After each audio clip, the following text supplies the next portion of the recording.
కేదార్ని దత్తత తీసుకునే కార్యక్రమం జరుగుతూ ఉంటుంది. కేదార్, సుధాకర్ ఇద్దరు కూడా పీటల మీద కూర్చొని ఉంటారు. ఇక కేదార్ అయితే చాలా సంతోషంగా ఉంటాడు. ఇంటి వారసుడిగా గుర్తింపు రావాలనుకునే వాళ్ళ కళ కాసేపట్లో కళ్ళ ముందే కూలిపోతుందని తెలియక అందరూ సంతోషంగా ఉన్నారు అని చెప్పి నిషిక వైజయంతితో అంటూ ఉంటుంది. అమ్మ మీరు కూడా రండి, పీటల మీద కూర్చోండి అని చెప్పి పంతులు గారు అంటూ ఉంటే ఇక అప్పుడు రండత్తయ్య అని చెప్పి ధాత్రి వైజయంతిని పిలుస్తూ ఉంటుంది. ఇక కౌశికి బలవంతంగా వైజయంతిని పీటల మీద కూర్చోబెడుతుంది. ఇక అలా దత్తత కార్యక్రమం జరుగుతూ ఉంటే ఇక అప్పుడు కౌశికి మనసులో ఈ విధంగా అనుకుంటుంది.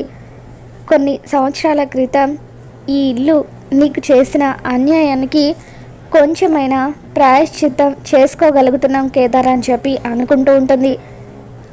మరోవైపు యువరాజ్ కారులో ఇంటికి వస్తూ ఉంటాడు. ఇక నిషి పదే పదే గేటు వైపు చూస్తూ ఉంటే అది గమనించిన ధాత్రి నిషిలో ఈ కంగారు చూస్తూ ఉంటే యువరాజ్ రాబోతున్నాడని అర్థమైంది. ఎలాగైనా సరే యువరాజ్ని పట్టుకోవాలి, ఈ దత్తత కార్యక్రమం జరిపించాలని చెప్పి ధాత్రి అనుకుంటూ ఉంటుంది. ఇక ఇంతలో యువరాజ్ కార్ దిగి అలా గేటుకి ఎదురుగా నిలబడి ఉంటాడు.